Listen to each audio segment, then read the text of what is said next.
सभी को नमस्कार। हमारी हिंदी की पाठ्य पुस्तक क्षितिज भाग 2 में जो हमारा पहला पाठ है वह है नेताजी का चश्मा।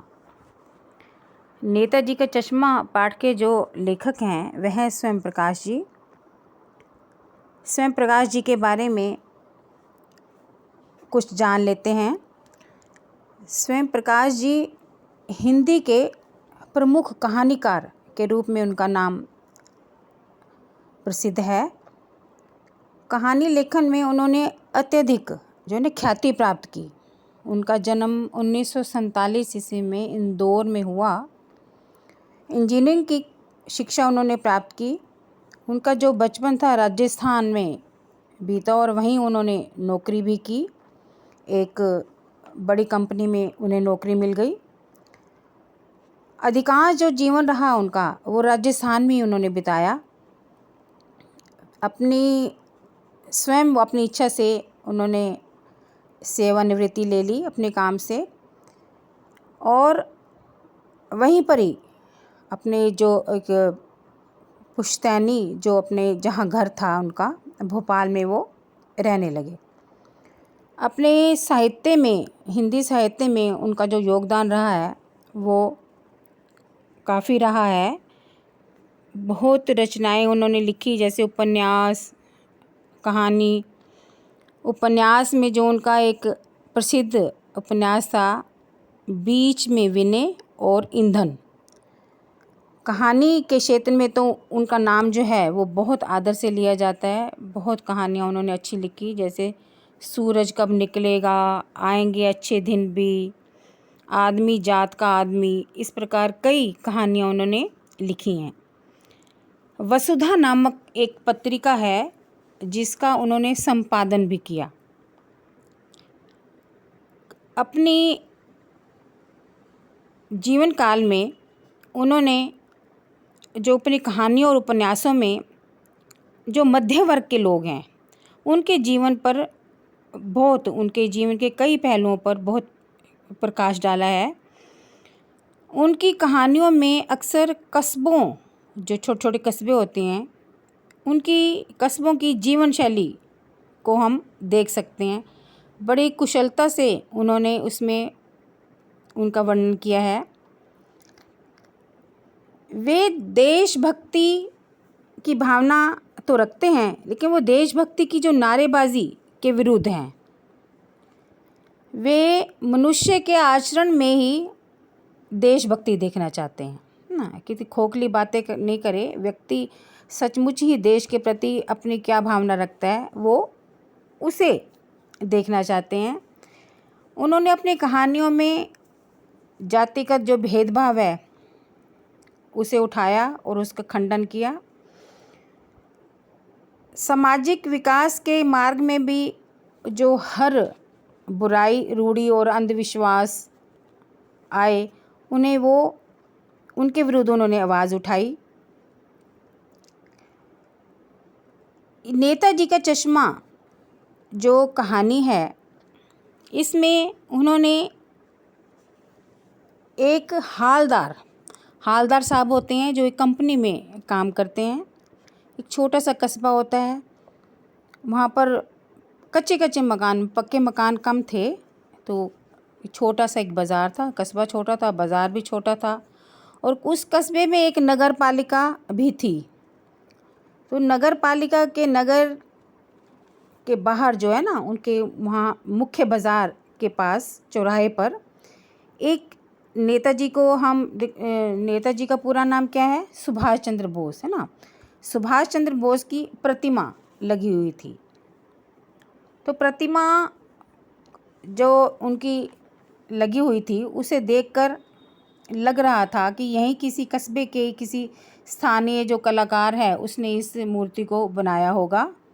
फिर शायद हो सकता है वो सोचने लगे कि स्कूल के एक ड्राइंग मास्टर जो हैं उनका नाम था मोतीलाल, उसने इस मूर्ति को कम समय में बना दिया हो, क्योंकि कुछ उसमें अधूरापन था।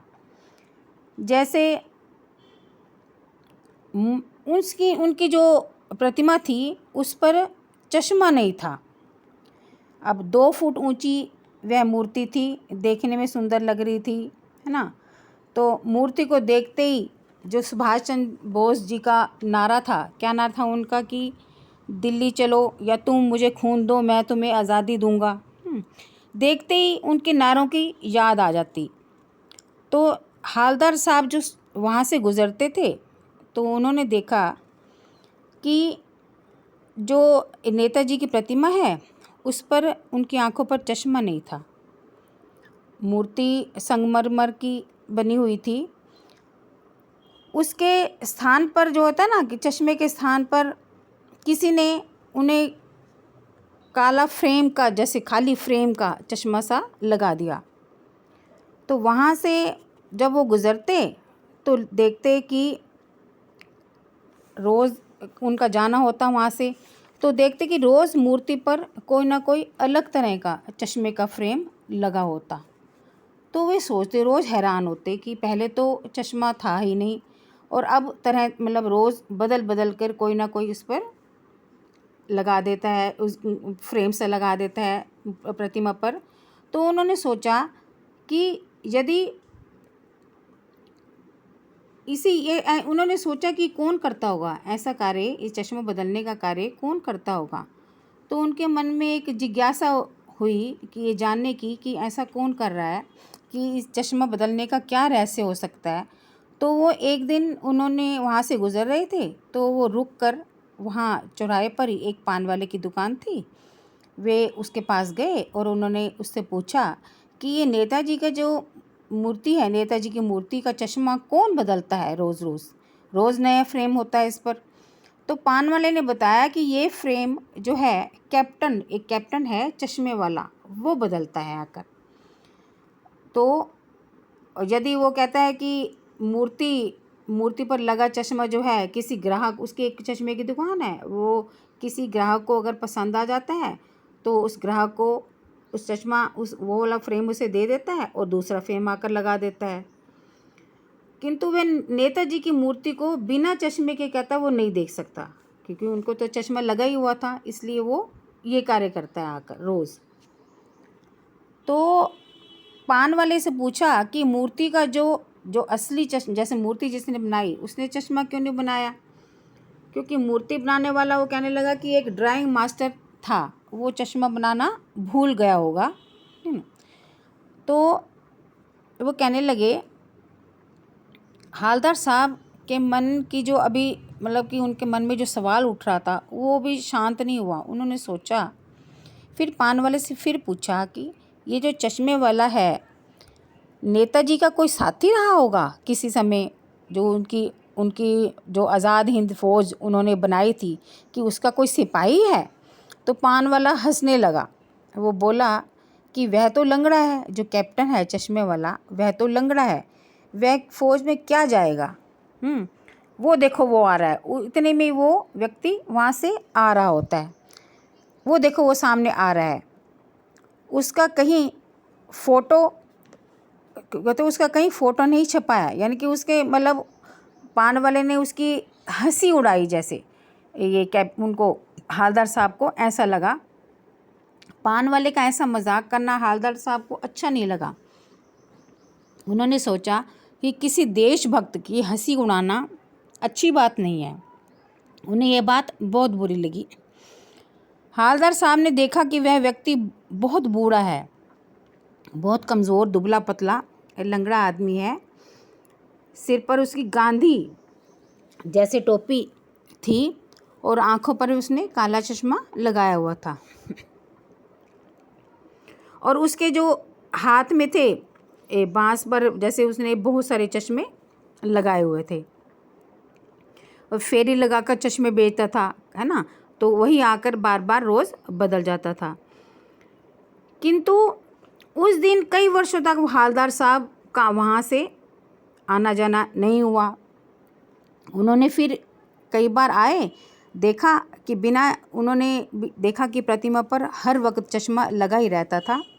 जो मूर्ति थी बिना चश्मे के उन्होंने कभी नहीं देखी। कुछ समय पश्चात फिर उनका वहाँ से गुज़रना हुआ।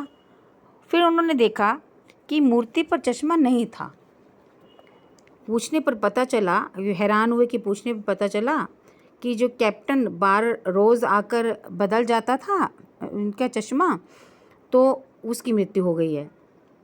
हवलदार साहब बहुत उनके मन में उदासी आई, वो निराश हुए और जीप में बैठकर चले गए।